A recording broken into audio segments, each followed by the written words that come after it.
Paul, good to see you again. Good to see you, Great. buddy. How's things? Things are good. Summer's cranking along and um, doing a lot of good summertime relaxing at this point. Kind of been a busy summer and school starts next week.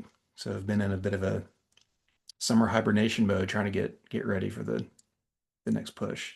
That's crazy. I saw an ad on TV the other day about back to school, and I was like, no, no, no, stupid, no, way too early. So I just ignored it, and I'm in denial. We've got at least another 2 months left of summer. Okay. Let me know how that works out. I'm just in complete denial. Like, been so busy this year, obviously, with all the stuff going on. And yesterday or the other day, I realized that like man, summer's gone and I'm just not enjoying it enough. So the last few days I've been making the most of it. But Good. yeah, Good. man, back on the mic. What are we doing today?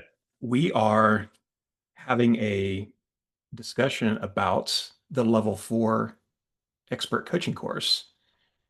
Right. And we have some special guests today, which is exciting to see some friends and colleagues, and really excited for this chat about the level 4.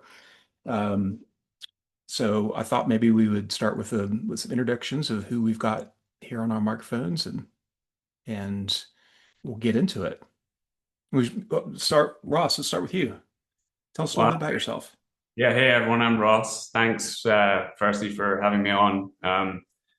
I've been a long time listener, first time caller. Sometimes people say on podcasts. So, a little bit of a brief history about me. I'm originally from Scotland.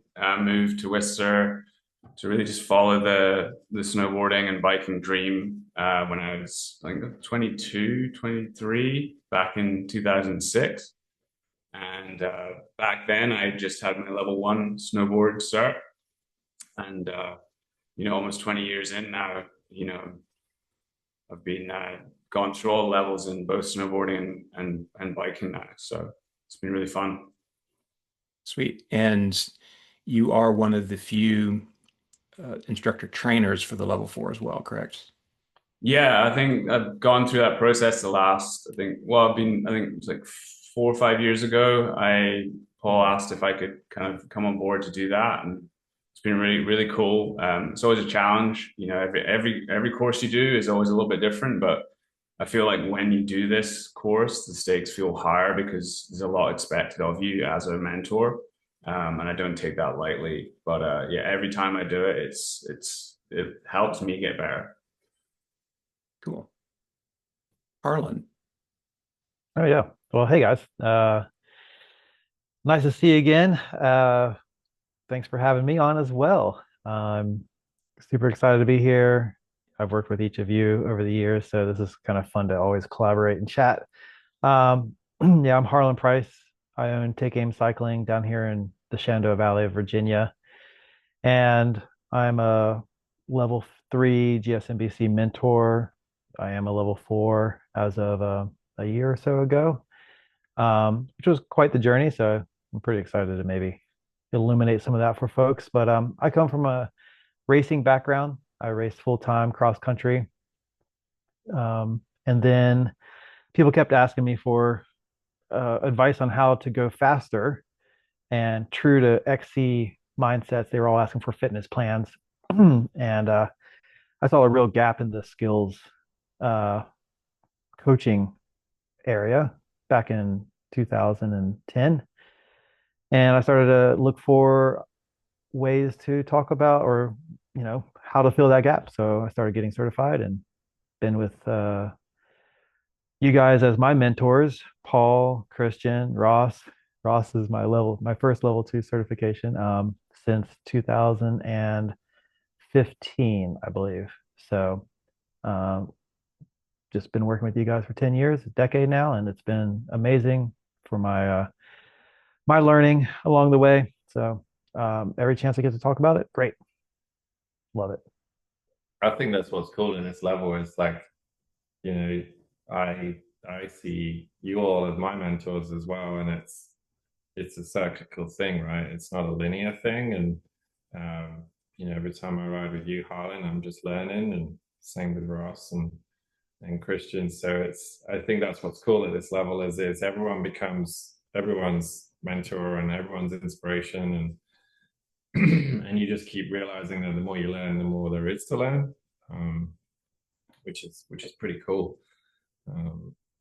Cool. So next on the list, I thought, we were chatting earlier. I was chatting earlier with Kristian, but sometimes, we'll get into sort of what is expert riding, what is expert coaching. We'll get into that in a little bit, but sometimes it's nice to sort of think about, like, for the coaches that are listening or for the riders that are listening, like, why do we have coaching certifications? Like, why do we need these in mountain biking? And maybe Kristian, you can dig into that for us to get us going. Yeah. So standardization of practices, is one of the key reasons. If you think about hiring somebody to teach you something, you want to make sure that that person is vetted through a standardization at a large level, right? So that the content and the approach that you're getting has a proven track record. And so I think having that bigger picture value in mind when you're looking at certifications is what we're aiming for here. Plus, there's another layer there of experience. So there's the process of getting certified, but then there's the experience that backs that up. And so you're gaining something more than just the certificate that's on the wall, but that's just an outward symbol of the experience that someone has brought to the table in the first place.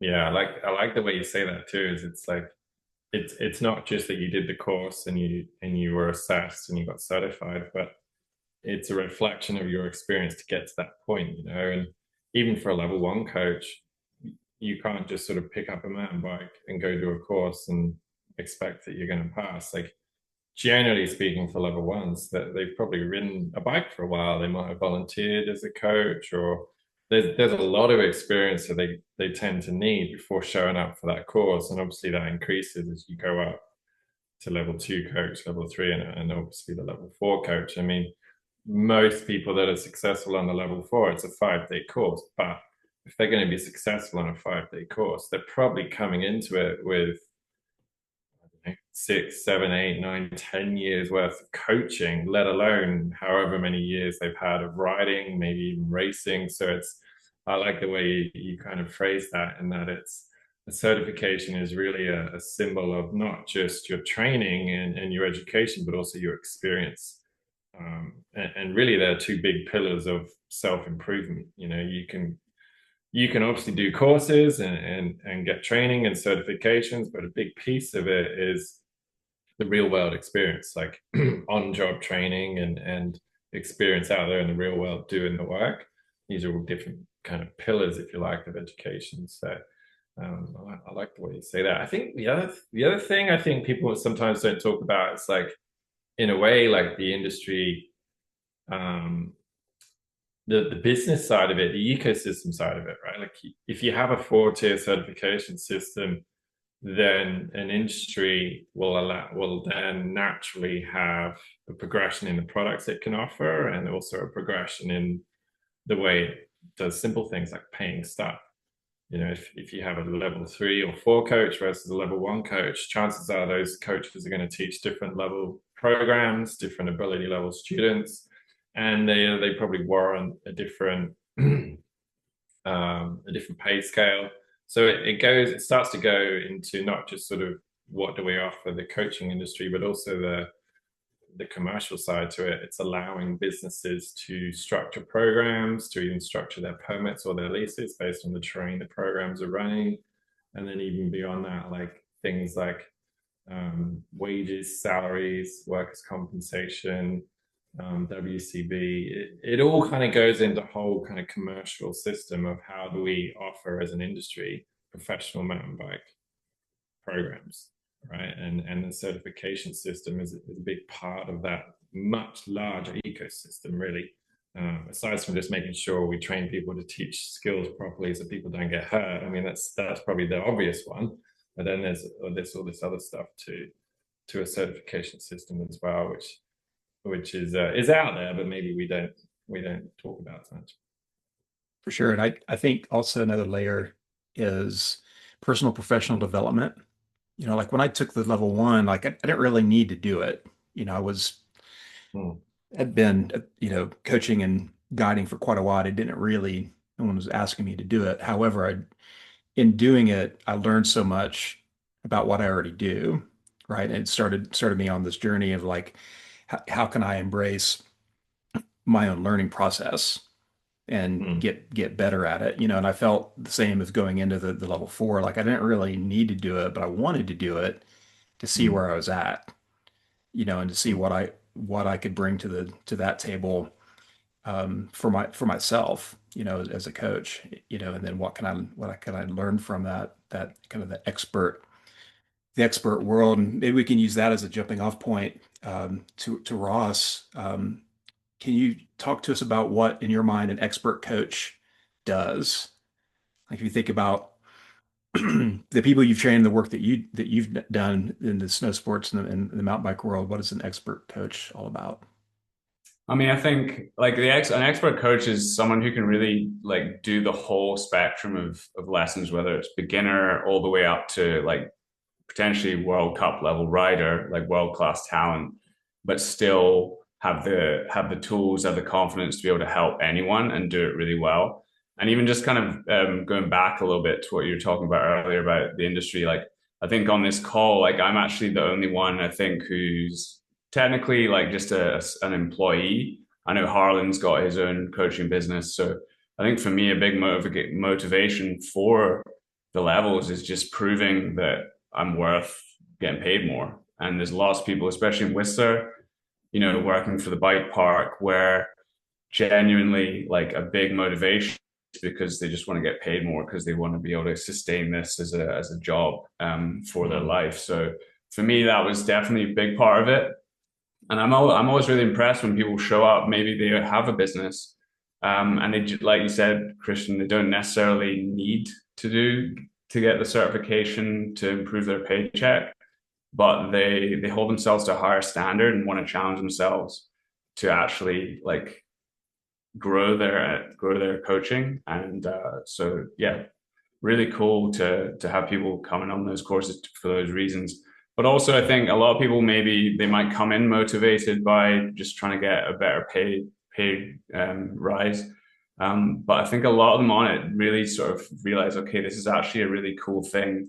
I'm getting that extra value from upskilling and actually going on a bit of a journey of discovery within your coaching. And I think that's a big part of it as well, is like that process of learning to become an expert coach can have you unlock stuff you didn't know along the way, which can just give you so many more ways of looking at coaching, which can keep it fresh as well. If you're used to just going with your toolkit you get on like a level 2 and you don't expand from that, sometimes you can get really bored. Just like riding, if you don't expand your riding, then you can kind of get a little bit bored with riding and just go, maybe I could just do something different. But I think much like good riding, if you work on your coaching, it can just give you more avenues for enjoyment. Totally. Right on. That's why I been on a single speed lately. Keep things fresh. And silly. Yeah. I don't think I'll ever join you on that one, Kristian.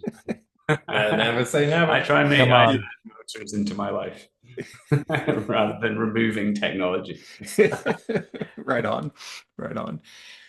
Paul, could you give us a bit of a background and overview of the level 4 itself before we jump into the next part? Yeah, well, I mean, tying into what an expert coach is, like, obviously coached mountain biking since the late 90s. And even then in North Carolina, we would be teaching kids on 2 or 4 week programs. And some of the skill level these kids got to within 4 weeks was pretty high. I mean, they were starting to ride black belts and pumping, drops, small jumps. And so even from the early days, I realized that, if we're genuinely going to build an instructor, a coach sort of education system, then we need a level of certification that's going to help train coaches to teach this ability level. And that was like late 90s, early 2000s. So, fast forward a few years, I was living in Whistler. We'd started PMBI. We're running the level 1, the level 2, and level 2 tech courses. And there, living in Whistler, there's an obvious need for coaches to teach really advanced terrain. I years ago now, in my first years here, I did a Richie Schley camp, and we were riding everything: clown shoes, A-line, Dermot, and all the kind of blacks, double blacks. And it was a great experience. I'll never sort of say otherwise. It was a really cool experience. But there were a couple of different coaches on that program, and it was very apparent for me, as someone that was coming from a coaching background, that wow, we need a proper coaching course to train people how to actually teach skills and to guide safely in this terrain, because it just wasn't around back then. So that was the inspiration behind what we called the level 3 at the time, because I always knew we would increase the ecosystem underneath the level 3, and at one day it would become the level 4. So even when we started developing it in 2009, 2010, 2011, it was the idea that one day I knew it would be called the level 4, because the rest of the instructor certification system would kind of fill out underneath. And I basically worked for a long time, both in the snowboard industry and the summer industry. And we got to a point where I pulled together a bunch of talented, experienced people in the mountain bike industry, and we ran basically like a trial. Like I said, at the time it was called level 3, but we ran a trial course, and I got a lot of feedback, input, insight from those people, and that was a way to validate and refine the materials for the course. And at that point, I'd been working on it for about 2 or 3 years. And then after that, kind of industry forum style course, we then started running them, I think, the following year. So, and since then, it's just been it's been quite cool in a way, in that the nuts and bolts of the course are still there, but it's a continued evolution, and every year we look at ways to just refine and polish the course so that we're training expert coaches as well as we can. And really, it's born out of the need of how good riders are. So I had one comment one year, someone said, "Oh, this is a Whistler course." And yes, we do typically just offer it in Whistler, and we are going to be offering it in other countries, including New Zealand this winter, or it will obviously be New Zealand summer. But you spend some time in the UK, spend some time in Spain, go to Australia. I've been to all of these places, and go look at the kids. Look how good they are riding without any of this kind of sea to sky Whistler terrain. Like, I've seen kids in Australia with a fraction of the terrain that we have here, and they are shredding. And you've got these days, in today's mountain bike world, you've got 10, 11, 12-year-old kids that are riding black jump trails and are riding tech gnarly lines and rock rolls. And if kids are doing that, and kids are generally in long-term programs during school holidays or the summer holidays, we want to mentor and guide and keep those kids safe. We want a pathway to basically encourage parents to sign their kids up for mountain biking. And then we need a pathway and a level of coaching certification so that as kids progress, we keep them safe. And we keep them inspired because they don't just phase out because now they're way better than the coaches, and now there's no one to coach them, and then they get bored or then they get hurt. So yeah, just travel around the world, go look at the average kid with the quality of bikes we have had for the last 5+ years. The level of the sport is insane. And it's not just kids. I taught a 72-year-old grandma a few years ago how to do the A-line drop. She started mountain biking when she was 68. She come from a horse riding background. So for me, this isn't a Whistler certification. This is just a reflection of the current state of the industry and the riding level of the average mountain biker. And a lot of these kids, they're not kind of crazy competitive kids. That's just how well they ride. Because their bikes are better, the trails are better, and the sport's naturally evolved. So if we're getting more expert riders and we're getting more riders that want coaching, then we need something like the level 4 to train coaches how to manage risk and how to deliver long-term coaching programs to keep people stoked and keep people safe. So that's what it's really all about. And it's every time I run the course, it pushes me. Every time I run it, I learn a lot from everyone on the course, and we just call it bike camp. And it's just bike camp to learn from each other, and really like my role or Ross's role, Jake's role when he runs the course. We're just facilitators at this point. We're facilitating the agenda, the content, the direction of the discussions. But a lot of the time, it's just very experienced people all learning from each other. And I think the biggest thing I remember when I passed my CASI level 4, so the snowboard instructor certification we have here in the winter, took me nearly 10 years to get to a point where I could achieve that certification. And the biggest feeling I got after I passed, which was kind of unexpected a little bit, was like, wow, I've got so much more to learn. I've got so much more to do. And building up to it, you kind of feel like, oh, if I could ever become a level 4, I'll be a good enough coach, I'll be a good enough rider, like I'll be done with training. I'll be so good I won't have to keep getting better. Do you know what I mean? And the resounding feeling when I finally passed it was the complete opposite. It was like, wow, I'm still kind of average and I could still be so much better. And that was a really cool thing, because that, apart from anything else, it brought a whole new stoke to snowboarding for me. I think I improved more after I passed my level 4 in the 2 years following than I probably did the couple of years leading up to finally passing it. So it's a crazy process. It's a hard process, but like anything worth doing, it kicks you up the butt, and when you finally achieve it, it's an amazing feeling. So a little bit of a background there, and a little bit of like how it serves the industry, because it can seem disconnected. It's such a high level for some people. It almost seems like we don't need that, but my 12-year-old daughter, she outrides me on pro line here on dirt merchant. She can ride as fast as I ride, and she's 12. That's bonkers. Yeah, it really is. Yeah, bonkers. And she's not the fastest, right? She's just she's good. She's not the best. She's not the worst. She's just one of the kids, right? And then what is cool kind of this time of year, Crankworks, there's all these kids coming in from different countries. They don't ride here all the time. And then you see them come here for 1 week a year, and they are ripping. And a lot of them haven't even ever been to before, but that's the level of riding that we're seeing in the industry. And it's, apart from anything else, it's sick. It's so cool right now. Mountain biking is so hot right now.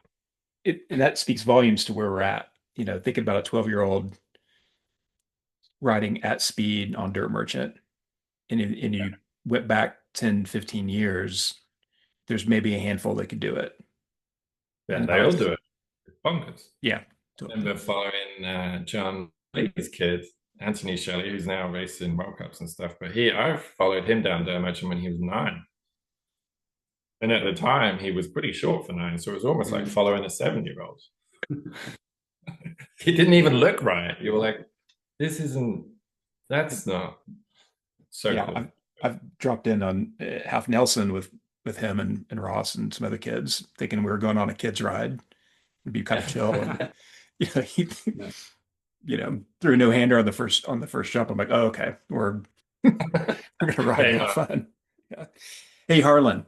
Yeah. Could you describe your journey into the level 4 for us? I think that kind of illustrates some good stuff. Yeah, sure.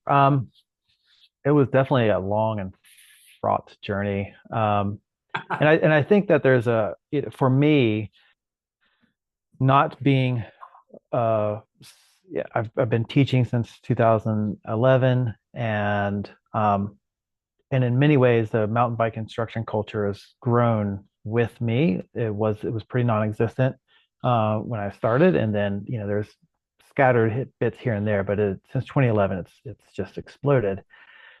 So most of my instruction has been with that beginner to intermediate rider over the years, and though I have a racing development team for juniors, um, sort of to the point of Paul's point about evolution, there there was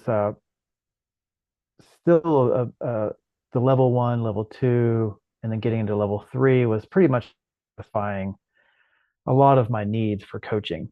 I always personally just want to keep striving for something else, professional development. Whether I teach that many or had taught that many like expert level riders at the time, I just was always curious about what's the next layer. And I do view all these certifications as layers. And you can't really have good, you can't stand on the level 3 or 4 without having a real solid level 1, 2, and 3 base, right? Um, so I think 2019 maybe I went out and tried to do it was level 3 at that point, I believe still. Well, I know it was still level 3 at the point. And um I was there to soak up as much as possible. I didn't expect to pass. And I definitely felt to a certain disadvantage coming from the environment that I taught in. But showing up, I learned a whole ton. And though I didn't pass, and this is what I tell people who come into our courses, is that this is an educational opportunity. Like no matter how you do, you'll learn something. And I took that home every time I took the level 3/4. So we'll just call it level 4 from now on. But yeah, so I didn't pass, but I went home, had a lot to ponder, immediately able to start bringing some of that information and start working with it in my coaching experience. Um, get to a point where like, oh yeah, I think I kind of got this. A couple years later, let's go take the level 4 again. And I always found it interesting that I could be in the course and while I'm teaching, doing a practice teach to your peers, know in my head, like this isn't the standard, right? Like you just kind of know. Um, That's a good feeling, isn't it? to know it's not the standard. Yeah. Yeah. I I've been mean, there myself, and especially when it's an hour long and you're like 20 minutes in and you're like, I've got 40 minutes left. yeah. Um, which to me means like, oh, like it actually, I know what the target is. I mean, I have a better sense of what the target is. It's not, and that was what I think it was my fourth try when I did pass my level 4. But I think I caught Ross off guard because he was my mentor for that course. But a couple of times, like, how did I do? And in my heart, I was like, I think I did pretty well there. I thought that was about right. And Ross wasn't quite ready to tell me yay or nay at the point, but that's all right. And then also in that journey, I think maybe because I took it so many times, um, it really helped me have a lot of clarity on that last time. I could see where other people were just missing the mark. And I think that's really cool because to me, what you're talking about and you're speaking to is coach education versus certification. mhm, And if you go into the mindset that the level 4 is primarily coach education with a certification piece to it and assessment, because that's really all a certification piece is we're assessing you to a certain standard and it's kind of like a yes or no, right? right. But ultimately, the true value of the level 4 or any course, level 1, level 2, is the coach education, and that education takes time. And we talked at the top of the podcast, like you need to come in with a certain amount of prerequisites, skills, experience, so that you can show what you need to show in a 3-day course or a 4-day course or a 5-day course. That's not a long time to really develop a bunch of skills. If you come in without the kind of required skills or experience, you can definitely improve on the course, and that's definitely our goal. But it's still a limited window, right? So, and that becomes more as you go up levels. So by the time you get to level 4, it's a 5-day course. But if someone's coming into it with 15 years of experience versus someone's coming into it with 7 years of experience, you can't just suddenly accelerate the 7 years of experience, or 7 plus 8 is 15, 8 years of experience in 5 days, right? And that's where it's like, we always say to people, it's as soon as you start going to the higher levels, the level 2, 3, 4, like, focus on being an education piece, and the intrinsic value is what you're learning. And if you happen to get it first go, bonus, awesome, that's amazing. That shows the level of depth and skill you had before you turned up. But if it takes you 2 or 3 times, that's fine, because it's coach education with a little piece of certification on the end. And it's almost sort of rewiring or reframing what these courses are.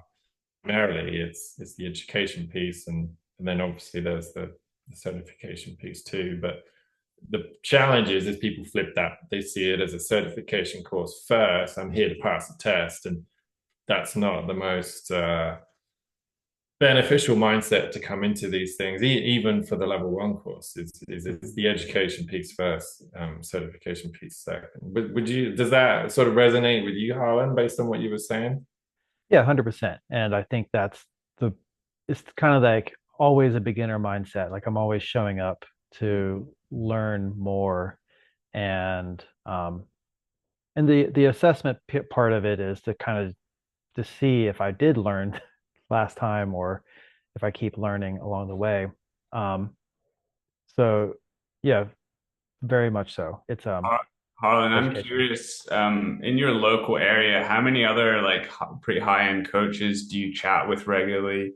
Because I feel like that's one thing we're blessed with in the Sea to Sky, is that we've got an abundance of really amazing experienced coaches, and we have a beer with them, or just have, like, and I attribute that a lot of my learning has happened through just chats with friends, whether it could be Paul or good friend John Shelley in snowboarding.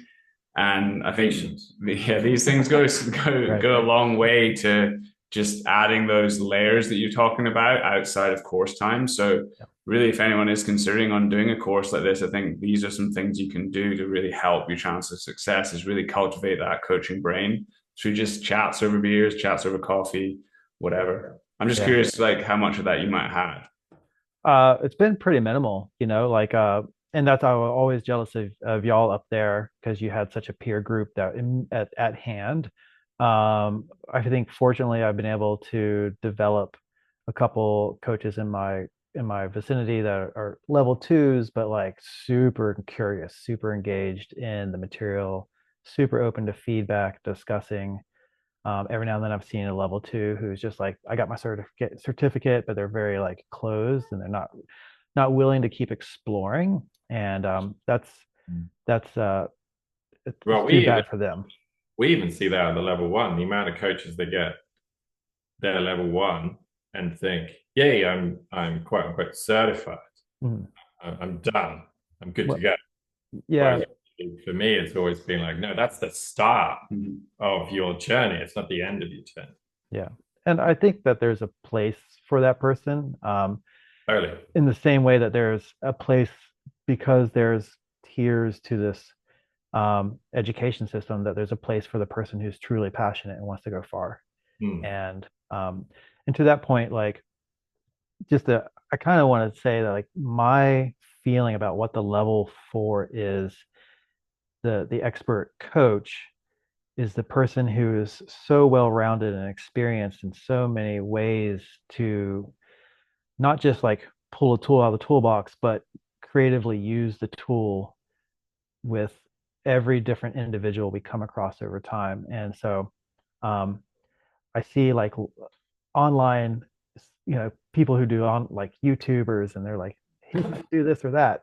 And sometimes you think like, okay, well, what happens when you deal with a rider who's riding in the Cat 1 or the pro class? And what do you do then? What do you do with your 12-year-old daughter who's sending it? Like, what is that layer that they need? And I think that's what Especially when they don't really have any like really visible red flags or flaws in their writing. A lot of those online tutorials with no feedback are based around just fixing problems that are quite obvious, not necessarily things like you're doing really well, but how can we build off of that and make you even better? Yeah. I would say that's, in a way, that's like the expert coaching in a nutshell. Half the time, yeah, they're not doing anything wrong, but we can get better. Like all of us can get way better. And if we can get better, then a lot of these riders that we're working with, these students, can get better. And that's often one of the challenges for coaches coming into the level 3 and level 4 is they're so stuck in the way of like trying to see something that the rider is doing quote unquote kind of wrong because they want to fix it. And then they basically hit a roadblock because the rider isn't doing anything wrong. They can shred. They're an expert rider. So as an expert coach, how can we make them even better, even smoother, even more efficient, even more stylish, even more confident, even faster, right? And that's where the expert coach kind of kicks in, really. Cool. I mean, one thing to pick up what you said, Harlan, there too, which I really liked, was a little bit of a myth in that like an expert coach only teaches expert riders. You know, some of the best level 1 lessons I've seen in the winter with like beginner snowboarders, never strapped on a snowboard before, is from level 4s. It's not from the level 1 instructor that teaches beginners every single day. It's the level 4 that's been teaching snowboarding for 15 years. And it's their second beginner lesson that season. But the experience, the versatility they have in their coaching, their ability to adapt, react, connect with the student, all of these things are just magnified, and they end up being the best beginner coach because they are an expert coach. And the reality is too, if you look at the pool of students in a sport, most of the students are still going to be beginner to intermediate. Then a handful, a bunch of them might be like intermediate to advanced. And then a small pool of the students, a small percentage will be that really higher level expert long-term kind of coaching program students. So even as an expert coach, it's not like you're going to just, right, I'm a level 4, I'm going to teach expert riders exclusively from now on. That ain't going to happen, probably. I taught a beginner lesson just 2 weeks ago. So it's, I think that's something nice to link to, is that, you know, in a way, how can a level 4 or why does a level 4 teach these beginner to novice lessons more effectively? I don't know if you want to touch on that one, Kristian, or dig into that a bit more. For sure. I think when you look at like, as you said, the pool of who we're working with, you know, the numbers get smaller as you get further into the skill level, right? And so there's just there are fewer experts to teach, for sure.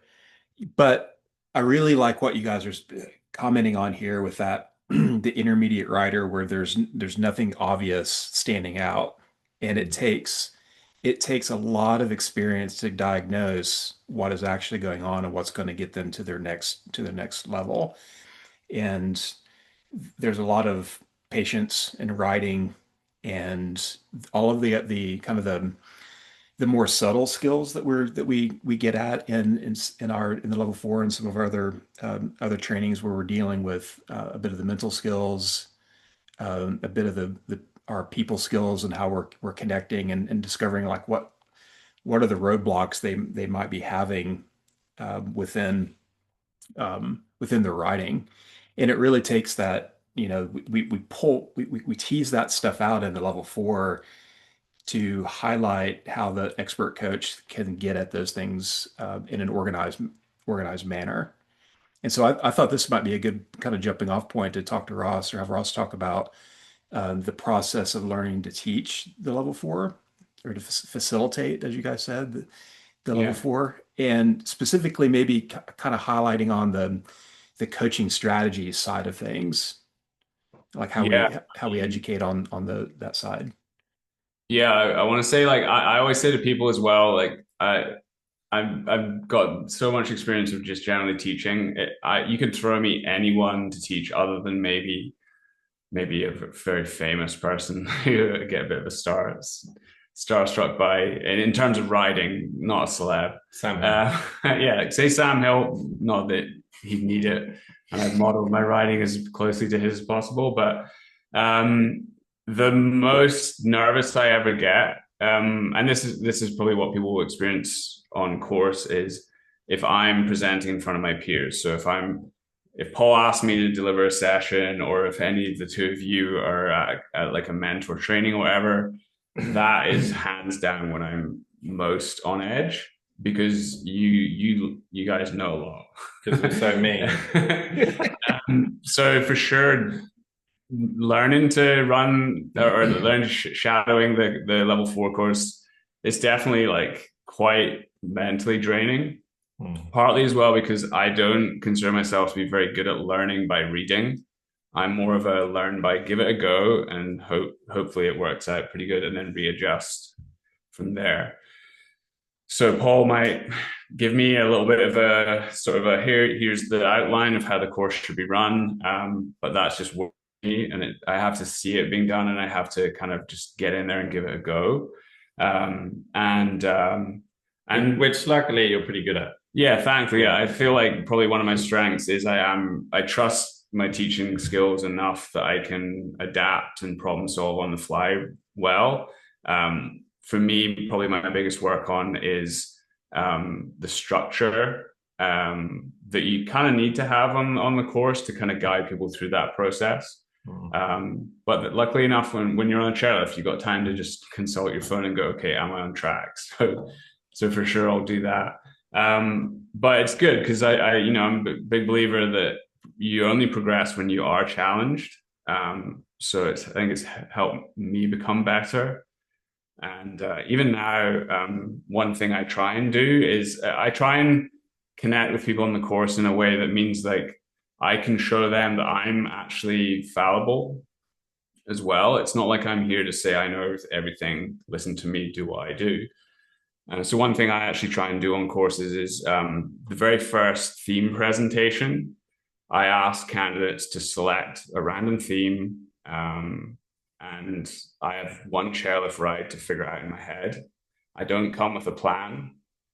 I don't know if I've admitted this before, Paul. No, yeah. I kind of do this. I don't come with a lesson plan for the course. I just live it, and I kind of go, okay, like you pick, because sometimes people think one theme is easier than the other, but I want to show them that I can just do something completely off the cuff and trust my coaching skills to come through. Yeah, because you're trusting the process too. You're trusting, in a way, the system.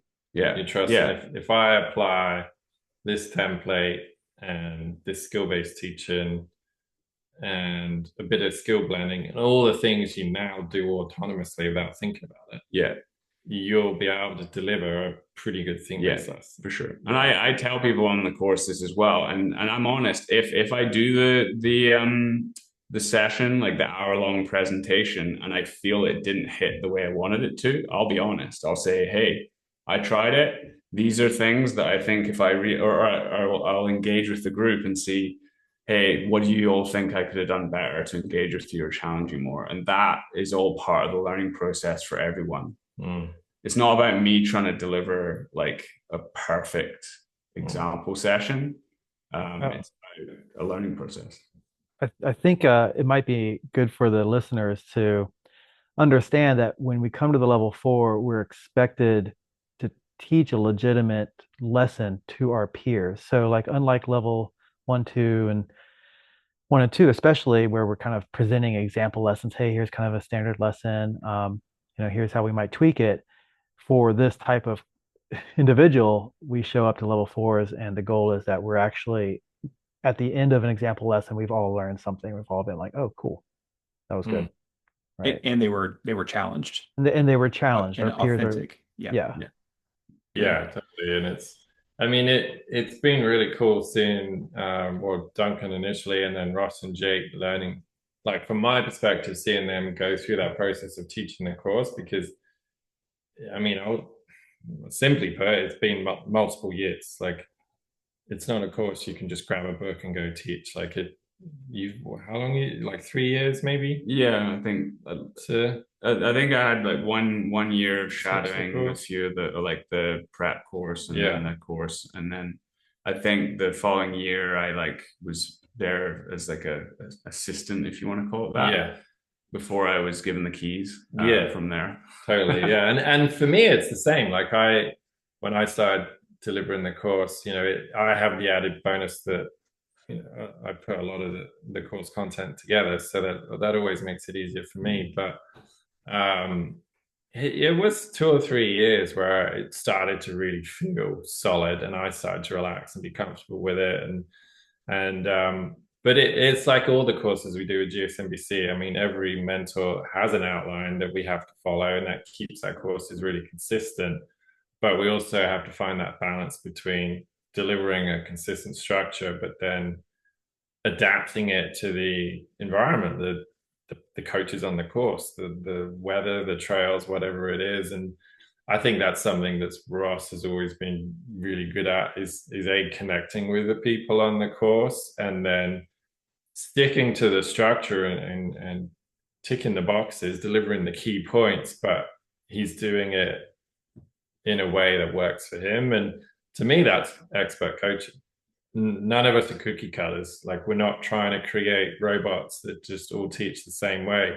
What we're trying to be focused on is like, and this is how I try and train these guys to run the course, is outcome based. If you're ticking these 3 boxes by lunchtime, great.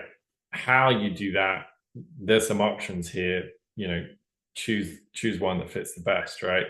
And then that, like I said, that kind of provides hopefully the balance between the consistency and the structure, but then that adaptability so that people can connect with the material and the coaches can essentially find genuine progression and value. And I think that's where the coach education piece kicks in. If they're feeling every day they are being educated, that's where they'll feel the value. But it's a super fun one to run, because it, like Ross said, it every time I do it definitely pushes us, for sure. I said to Shannon the other day, like, it's the hardest thing I do every year is run the level 4. And last year was interesting because Jake was going to run it and then he got hurt. And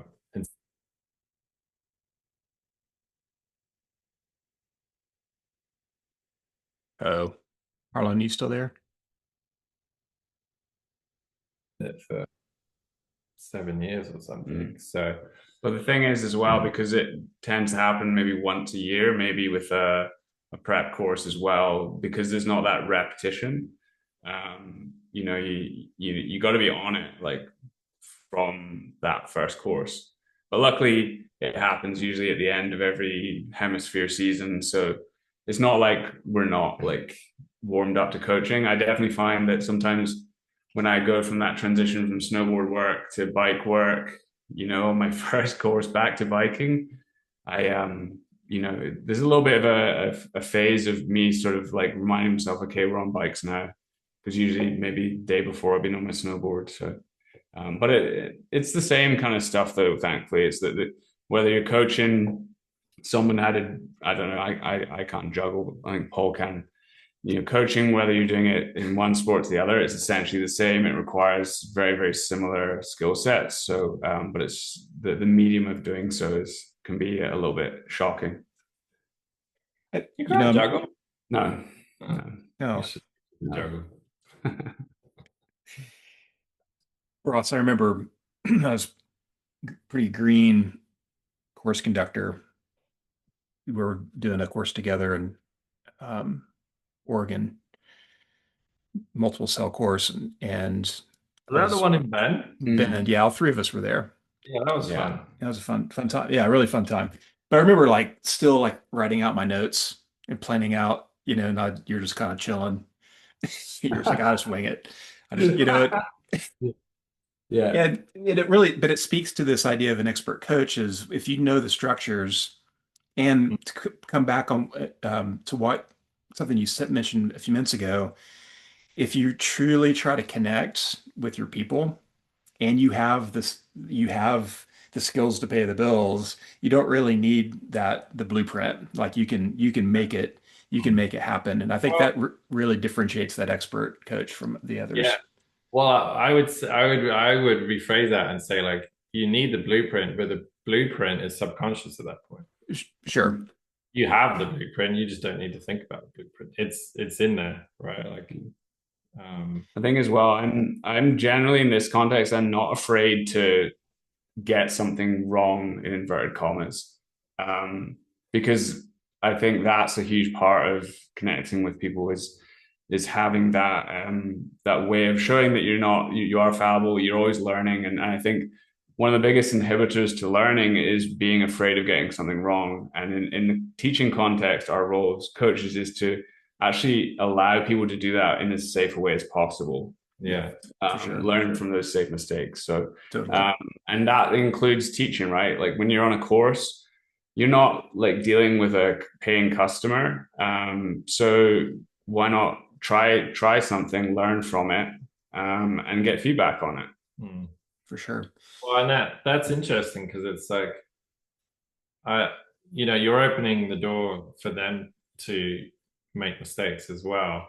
So it's that humility piece, I think, and I think that's where the connection piece happens too. Like so many coaches, they want to explore, what is expert coaching? I've got a program in my community. I want to start like Harlan did. I want to start a little race development team, or I want to start a 10-week program over the summer to master jumping, or whatever the program is they want to build in their community. And so they come to a level 3 or a level 4 course, and invariably they often come with a lot of perceived pressure, like, oh my God, everyone's going to be really good, or they're going to be really strict, and I think showing that fallibility, it takes the pressure out, the pressure cooker away, and it just says, hey, we're just all here to learn, and we're all human, and let's just be comfortable with learning. And the best way to do that, as Ross said, is through making mistakes. Although you do make very few mistakes, I will just add that it's not like he's a complete hack and messes it up, and everyone's like, "Who's this guy?" Yeah. Like, he's actually pretty good. It's pretty good. Hey, for Harlan here, I want to follow up on something Ross said. Ross mentioned themes, and maybe for some of our listeners, this might be an odd word in terms of coaching. But Harlan, what I'm curious about is in your learning about how we use themes as coaches, how have you taken that back to your day-to-day worlds? Maybe talk about what theme-based teaching is, and then how you might or how you use it in your coaching. I think like in some ways moving towards a theme, and if people are not sure what a theme means, it's like and actually it's funny that we save this for level 4, because what's one of the most common things that people say is like, oh, I want some more confidence, right? Or I want more I want to be faster, I need more speed, or be efficient. And those are all just standard themes. So we hear those things from a beginner to intermediate rider. Lots of intermediate riders want those. So, but in some ways, having the theme helps me have a more relaxed lesson for a lot of people, because instead of being like, all right, well, we're going to go and we're going to get more efficient at cornering, or we're going to corner and we'll see if we can make it more efficient. It can start to feel very like you're hammering the same nail over and over. And if I can like change the atmosphere a little bit and explore, yeah, we'll play in corners with the concept of efficiency. Let's go do some climbing with efficiency. And what we start to understand, I think, is actually we get to that fundamental skill of maybe body position throughout our riding. And to me, when we can like get people to feel something like efficiency in a variety of environments, then it connects with them in a different way than if we just try to hammer that same corner over and over and see how efficient we can do it, because it sort of obscures the feeling we're looking for. I don't know if that really describes that well, but so just in general, like sometimes people are very like, hey, I want to go do this drop. Great. Some people are like, I want more confidence. All right, we're going to go do that drop. Or we're going to go learn to do that drop, not so much for the sake of doing the drop, but like learning to be, how do we build confidence when we're faced with challenges? Yeah, for sure. I love what that, Harlan, like, and that's what pro teams will often do out of season camps, specifically based on that. I remember I once like helped coach the US border cross off season bike. They were doing biking and they were using downhill mountain biking to help get all the athletes out of their comfort zone, with the specific goal to help grow that part of their skill set for racing when they're faced with a challenging start section or jumps on a course. So like I totally get what you're talking about there. It's awesome. Yeah, I think the thing with themes too is it, like you said, Harlan, it opens the door for multiple skills or multiple terrain features or even disciplines to come in, but it still gives a session, in a way, a singular focus. And that's where it gives the expert coach, which is the double-edged sword. It gives them more freedom and more choices, which is what you need to develop expert riders, because the degree of variation of what they can or can't do, or what they want to do, or what they can refine and polish, the degree of variation is massive. So an expert coach, the more options you have, the more flexibility you have to develop their riding, the better. That's what you need. And that's essentially what theme-based coaching does, is it allows a coach to adjust the dials whilst keeping a singular focus. And but that, like I said, that's a double-edged sword. That's hard to control. You know, if you're in a DJ booth and you've got 200 dials on it and you don't know what all those dials do, chances are it's gonna be a bad party. It's not gonna sound good. But if you're like a brand new DJ and all you've got to worry about is volume, trace, treble, and bass, chances are you can't really screw it up too much, and it will still be a good party, right? And I think that's what expert coaching is you're just getting more and more dials. But as you do that, you've got to learn what those dials are and how to control them. And theme-based coaching helps you do that. I think it's the adaptability, but focused. And so being able to stay focused while constantly adaptable is the challenge. And that's those years of experience and training gives you that.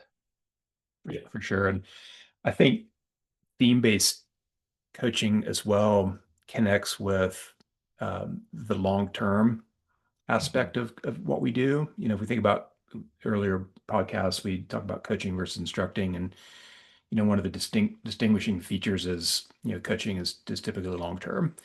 And if we pick a theme like confidence, we're not going to increase 100% of confidence within an hour.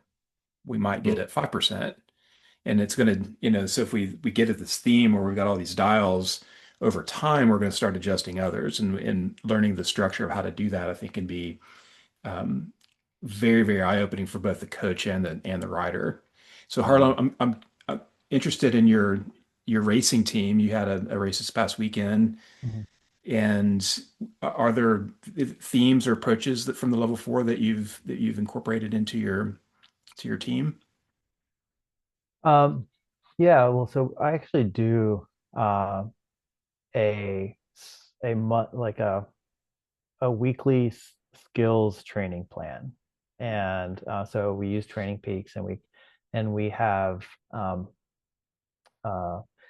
yeah, basically drills and tasks in there, and those are assigned kind of based on a couple of different things, like what part of the season we're in. So, you know, in early season, we might be working on efficiency, and then somewhere in the season we build into speed, right? And like as a theme. We might have a particularly challenging course come up, and we'll just use this theme of precision because it's a super techie course. Carrying speed is challenging. So putting your wheels in the right place, the right time, with the right pressure, and knowing when and how much to do it, right? Is like is the challenge. So and I think the theme base also just allows me to even more so look at the development of my riders as a years long process, not a, like you said, an hour or, or a 1 weekend camp. But you can keep extending out what you see for them. And I think for me, there's a component of risk management that comes out in that. It makes me more patient as an instructor and helps me teach patience with my riders when we can see the long term. So I don't know if that answers your question, but yeah, I think it's a great example for sure. I love that. That sounds right, man. I think that's one of the defining distinctions with the level 4s. We're basically taking experienced instructors per se, like that teach half-day lessons, full-day lessons, maybe a weekend camp, and then we're training them how to teach 9, 10, 12 week, how to transition to then coaching those those long-term programs. What you highlighted there, Harlan, kind of that hits the nail on the head, and it made me think too, like, is there a theme that you like? What's your favorite theme to coach? oh, good question. I think like Or it depends. yeah, I mean like precision and efficiency are kind of two of the ones that really come along, but it does depend. But those are pretty fun. I feel like that's an area I've explored a lot. Confidence is an interesting one because it's it's one I like because it's so rewarding, and I feel like you sort of you do like a magic trick with one hand while you get them confident in the other. Like it's like you sort of trick them into confidence through some of my experience. But precision, efficiency, speed are just sort of some ones, and I feel like I'm still new to really exploring all the themes that I can. And and yeah, I coming out of the course all the times that I did, it was like just trying to get it, trying to explore it, and like you said, I feel like there's still so much for me to learn, and so much more for me to play with. Well, what's your go-to favorite thing?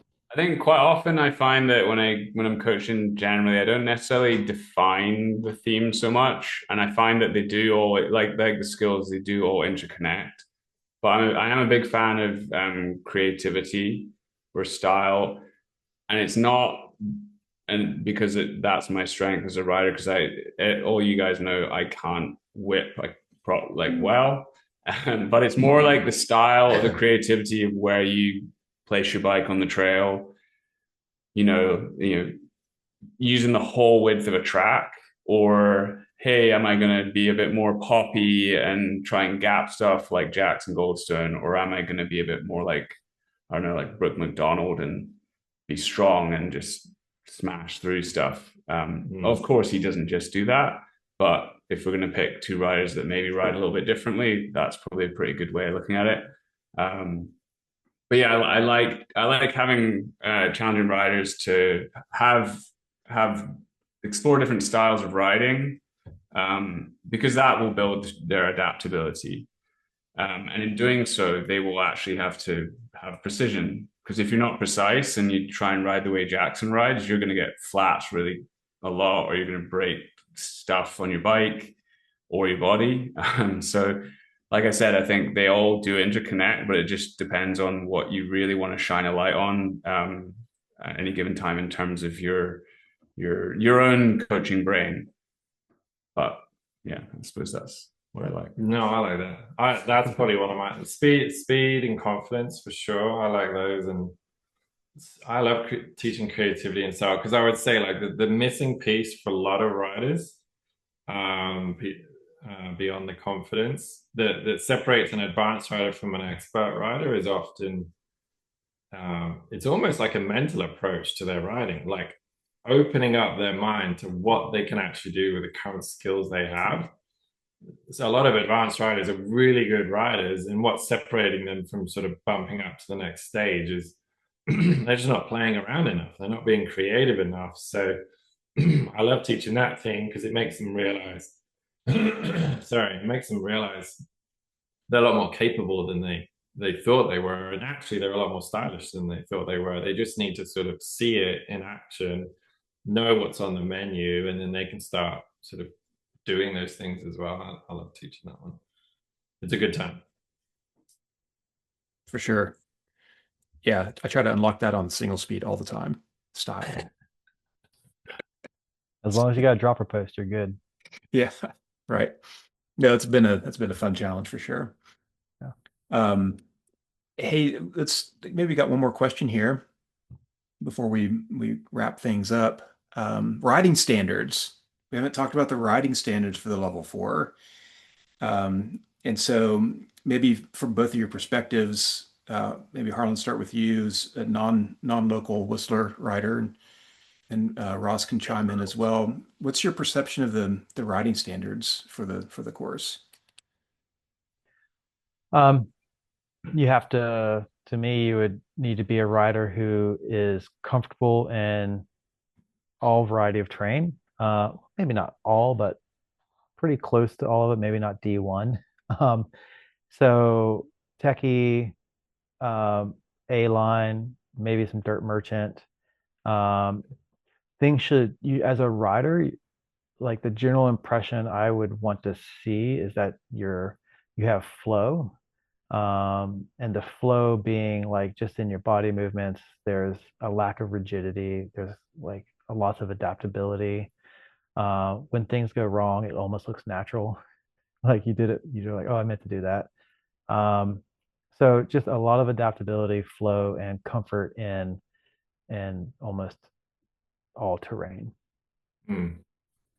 I like the word flow, and those two words, flow and adaptability. If they're qualities that you can show in most terrain, chances are, I remember when Jamie Hill was on the course a few years ago. She came in. She's got a gymnastics background and racing background, and she's an incredible athlete. And so she came into the course with some, heaps of that experience pillar that we talked about earlier, and just killed it. And riding wise, and then coaching wise, she passed first go. So it's but I think of that when I think of her riding. Like nothing ever looks too difficult. There's always flow in her movements, and she was very adaptable to whatever terrain we happen to ride. And it's not like we're riding double blacks all the time. Like I think that's an important point to make. We spend plenty of time on greens and blues on the course as well. Apart from anything else, I'm just too tired or rest. My arms aren't big enough anyway. So. Yeah, I find as well, like anytime anyone asks, I think at this level of riding, I think that's when individual styles come out. And just relative to where you are in the skill development model, we're in that autonomous moving into mastery phase. So riders can actually make a decision of how they want their riding to look. And so I might, so in every, even if we're all in morph suits, I could be like, oh, that's Harlan, that's Paul, that's Kristian, or whoever's on the course. And potentially there's those distinctive style characteristics that still have performance. That's the other thing, like some styles might not come along with performance benefit, in which case there's potentially that's a negative. But if rider is exuding flow, adaptability, all those kind of things, but is distinctly themselves, that's a great sign. Riders who tend to be more in that consistent realm, or maybe we want to call it level 2 level of riding, merging into level 3, they're an example of rider who will look very stable, very consistent, they haven't yet established their own style yet, or they're not able to copy a style. They might not have they might want to ride like their favorite rider, but they haven't been able to implement some of those characteristics within their own riding yet. That adaptability is not there. Yeah. Yeah, I like the way you say that. And it's that reminds me of, it goes back to being outcome based. Like if you look at these themes, we're looking for a certain level of confidence and adaptability. We're looking for speed and precision, creativity and style. And if you've got all the skills there, your stability and balance, your braking, your terrain awareness, your pressure control, your bike leaning, you've got all those technical skills there, the outcome will be we'll see these themes, and the outcomes allowed for that individual style. Like all four of us ride very, I remember when Katie Holden did a course a while ago and a few years back, she was technically the strongest on the course. She was so smooth. And then the other guy on the course, they both were kind of a similar level, similar speed, but they both look completely different because one of them is like 80 pounds heavier than the other one.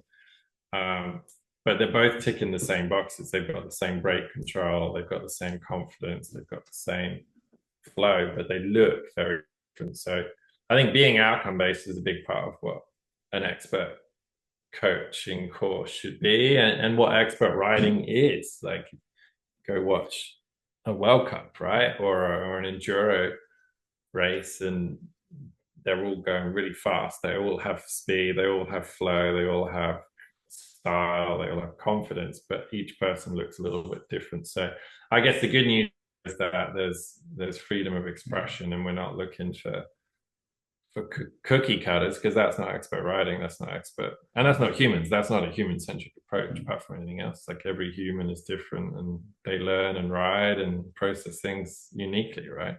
I think it ties back as well to the level of riding nowadays. I think as an expert level coach, really, if you're not able to ride down the same trails as group you're with, then you're basically creating a little bit of a hindrance to the session. So it's not only about just having the riding skills just for us to assess in that from a riding regard. It's also just from having the bandwidth within your own riding to be able to ride trails that are difficult when necessary. But also as well, I think it's really important that every rider who meets the standard for in the expert coaching course should be able to do all the moves so that they know what it feels like and they know the utility of these moves. It doesn't necessarily mean doing them at World Cup pace or at features that are like hardline size and stuff like that, but having that awareness, that physical connection to your body and your bike is crucial to have a deeper level of understanding as to how it can help, and therefore convey it in a more simple, effective way to when you're coaching people. You're not necessarily just teaching from something you've heard or observed, you've actually felt it.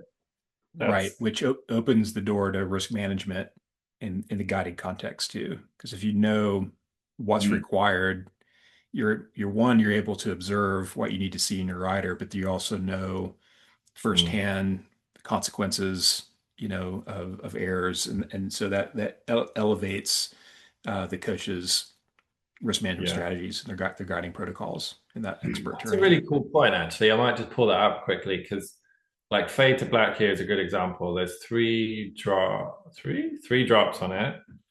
The first one's a big-ish kind of mini road gap thing. The second drop's kind of small, and then the third drop is like an on-off. And an expert coach the second drop is the first drop that you actually do with your riders. The third drop is the second drop you do with your riders. And then the first drop is the last drop you do with your riders. And you only would really know that if you can ride that trail and feel that trail, because each of those drops is a different shape and size, and it has a different speed. And that experience, that knowledge has an expert. I'm saying expert too many times, but that knowledge as an expert rider will immediately impact your decision making and your lesson plan as an expert coach. Because, classic thing I see is riders come down that trail. The first drop is the biggest, hardest drop there is. but it's the first drop, so that's the one they all try first. And really your qualifier should be the second and third drops. And if you can do those, then you go back up, or you walk back up the side trail, and then you do the first drop. So yeah, it's not that we need expert coaches to be incredible riders just to demonstrate skills. A huge part of it is understanding a full coaching program and a full risk management plan, and when and how much to introduce certain skills at certain times. But maybe Ross, you could like, it does go beyond that, because there's often a ceiling that we, as I always say, I'm a professional coach, but I'm an amateur rider. There's a ceiling that you and I reach, but we've coached people better than us and faster than us. I mean, I've coached you guys. Most of you guys are all better than me. Talk to that a little bit. Like, what are the expectations, or what's the terms of being able to coach someone better than you? Well, I think the thing there is to like, a lot of it can feel quite intimidating when you're faced with a rider who's objectively better than you, and you think, well, what can I be of any use? But at that level, we're essentially tools for being able to collect information for that rider, and we can be a bit more collaborative with them. Especially if they're because they're a better rider or a high level rider, they may have a pretty good understanding of what they're doing and what they're feeling. So really, we're a way of collecting information for them, whether it's through just our eyes and therefore how we convey that message, or through things like video and stuff like that. But yeah, but without that connection with our own riding, but like at maybe lower speed, smaller features, it's a bit harder for us to potentially understand what that athlete or that rider might be feeling. And then we just rely on just telling them what we saw, which might not be that helpful. Well, and you're relying, I think the coach's role there is what you're speaking to is like, we're the technical reference model. You get these pro riders that they can outride it faster and stronger and fitter and all that kind of younger. That's my excuse. I'm too old. They can outride us, but it's not necessarily because they know more about technique or they know more about riding. It's just because they're better at doing it. Just because you can ride really fast doesn't mean you know how you're doing it. Like the amount of pro riders I've coached, and I've told them something I might tell an intermediate rider, something about their knee position through a turn, something about when they load the bike in a turn, when they pump. It's not often particularly complex skills that I'm teaching them, but they weren't aware of it, or they weren't aware of how much they were doing it, or they weren't aware of when they were doing it. So my job as the coach is we're the analytical tool, essentially. We're going to provide the analysis that they probably don't have, and then we're going to provide the options. Or I feel like as athletes, sometimes an athlete's trajectory might be just grow, and then they get to a point where they almost come with a little bit of a plateau within their rise to the top potentially. But then their competition might keep growing, and they think, well, I'm all of a sudden not getting the results I thought I would. So that might have them dip in their confidence, things like that. And so then part of our role as a coach might be thinking, well, how can we like have this rider learn to be able to adapt, to then retool to be able to then have another growth spurt of progression. Yeah. For me, it's like a personal trainer. Like you need a personal trainer to make the athlete stronger, and to provide the structure and to provide the training and to highlight the weaknesses. And we're exactly the same, but just more from a technical perspective, technical skills perspective. And I did think this one the other day because I was doing a race at Silver Star, and I'm not the best at racing, but I do love it. And one of the takeaways I took over the weekend was I missed track walk because I was dealing with some family stuff.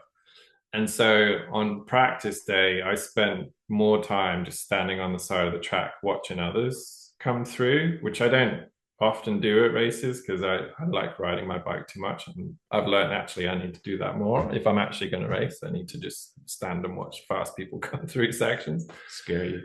And that was the most eye-opening thing I've had for a while, because it's like, I know all there is to know about mountain biking, but until you see someone apply the same skills that you know at 10% more speed, and then suddenly things change. Where they unweight, their line choice, it's all changed just because they're going faster.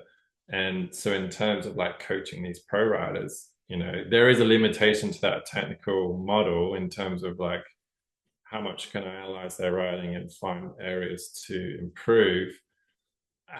At some point, the coach can self-educate, and the coach can go out there and look at their competitors, and that's why we have line spotters on webcasts, because that's literally what they're doing. They're watching the other riders, and then they're taking that information, as Ross said, they're taking that information back and saying, hey, Amory's doing this, or Tani's doing that, or Valley's doing this. Here's something for you to try. And without that information, the rider might not have had an opportunity there to improve what they're doing or change what they're doing, right? So that's where the collaboration piece comes in, I think. And but yeah, I think going back to it, like, an expert coach needs to be a good rider, for sure. We need to be comfortable in most terrain, partly so that we keep ourselves safe, partly so we can just feel the things we're going to teach. But that doesn't mean we need to be a pro rider and silly good. And we do have a number of level 4s in the industry now, which is really cool. I mean, that speaks to the fact that it is a high level certification, but it's not so high that with the right time and experience, most people can achieve it. And that's what we want to try and, I don't know, from your experience, maybe Kristian or Harlan, like, in terms of that riding standard, do you feel like we're achieving that balance where it's achievable, it's accessible, but it's high? Like, were there times, I mean, maybe speak to that a little bit. Kristian, what's your thoughts on I think it's an important standard to have published, so people know what to expect. And it takes years to get to that writing level, especially if you don't live in Whistler and you take the level 4 in Whistler. Like, you need to have put in a lot of trail miles in a lot of different kind of situations, so that you have the confidence and adaptability to then apply to a variety of terrain. And so everything we've been saying about this, I think, is spot on. And I get the question a lot, when training folks, we talk about the level 4, like, well, why do you have to be an expert rider to coach experts? Can't you just, be like the soccer coach on the side and tell them what to do? And so I think you really need to have that, ingrained deep within you to be able to be an effective coach. Yeah, I think it speaks to the credibility too, right? Like, if you're on a long-term program and people are trusting you to develop their kids or to develop themselves, there's a lot of credibility that comes from, like, well, let's go out and ride, and let's ride together, and let me see you on the trail, or let me see in this progression. If we're able to do that it goes back to that connection piece, right? Like, trust is huge. Yeah, I mean, if you're working one-on-one with an expert rider, and they lack some confidence about a feature, and you just can say, "Let me show you," and you can demo it in, like, as Harlan said, with flow and confidence. Like, that goes a long way to doing your job as a coach for you. Like, if you can just demo the right speed, the right line, the right attitude, and they see that it's not that big a deal, they can see themselves doing it.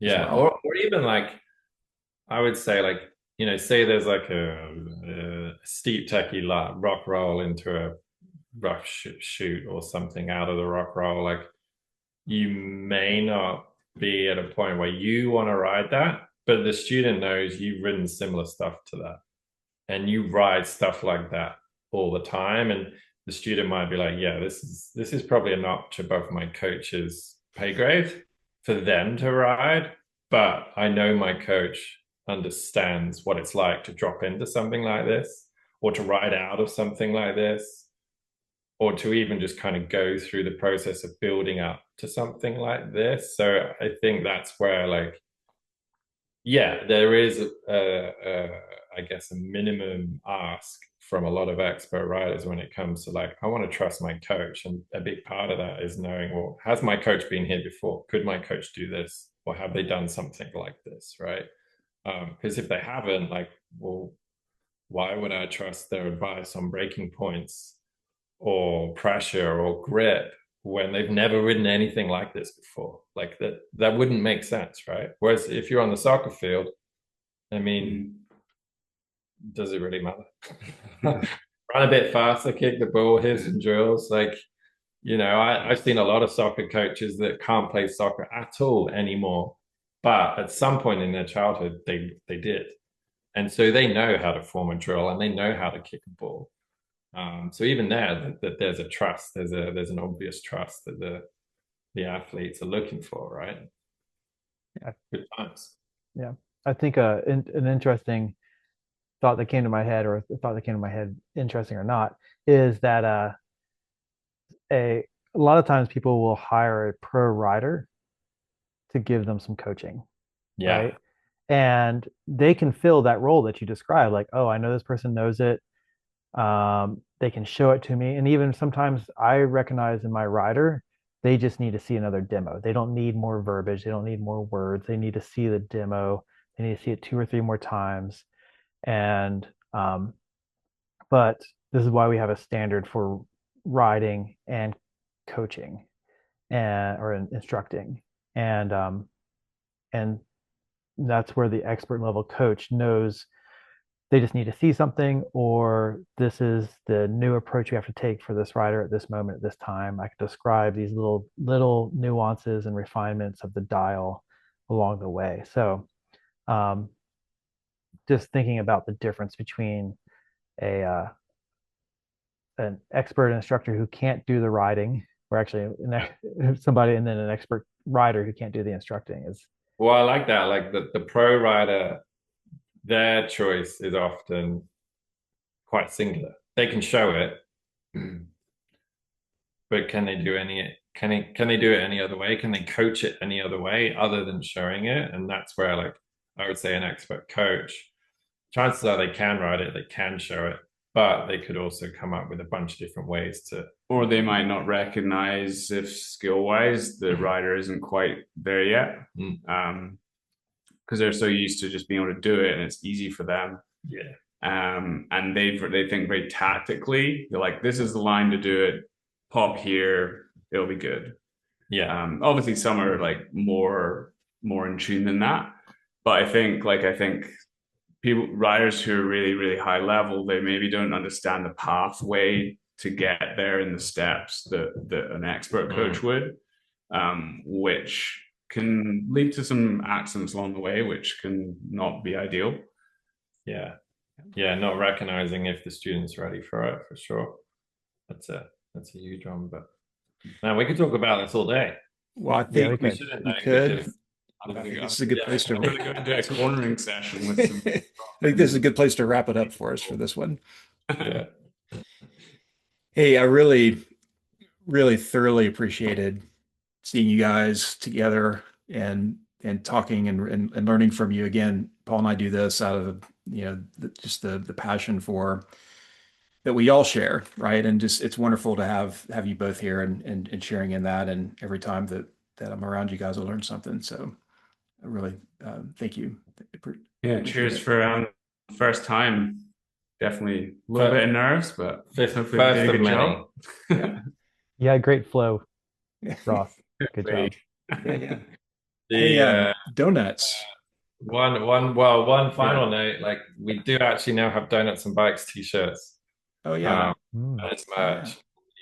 On the GSMBC website, if you go to the store. It hasn't arrived yet, so I'm wearing the new GS one. But I heard that you and Kristian pay in donuts as well. Yes, we do. All right. Yeah.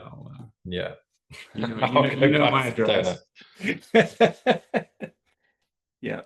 Yeah. I wasn't a donut, but I did have a really nice dessert last night for a friend's birthday. But who has a donut story? And it should be a guest donut story. So don't let us down. Donut let you down. But the pressure's on. I'm just throwing you in the deep end. Wait, so I still haven't gotten clarity on whether or not those who live in BC, wherever y'all two live, do you know Harmony Donuts on Longsdale Avenue in North Van? I think It'd be embarrassing if he didn't. I've heard of it. It rings a bell. It rings a bell. But I don't think I've been there. All right. So Harmony Donut is a donut shop I visited probably 10 years ago. And Whoa, this is an old donut, story. But no, it's not. The main story here is I don't understand why you don't know it, and you need to go find it. Okay. And Ouch. it's like this little mom and pop donut. So you can look up Harmony Googling Donuts it right now. I'm gonna Google it. You can Google it. Harmony Donuts. Yeah. And then report back. It's been 10 years. I have a Harmony t-shirt. I gave you a Harmony t-shirt. You gave me a Harmony t-shirt. I did. Yeah. Oh, there you go. Harmony Look at donuts. that. Yeah. Can you remember the donut that you had from there, Harlan? 10 years. 10 years ago. Come on. Yeah, it was probably a cake donut with minimal sprinkles because I don't like a lot of adornment. Oh, you're a plain donut guy. I'm kind of a plain donut guy. You're like the classic sugar glazed Cake. cake. Yeah. Yeah.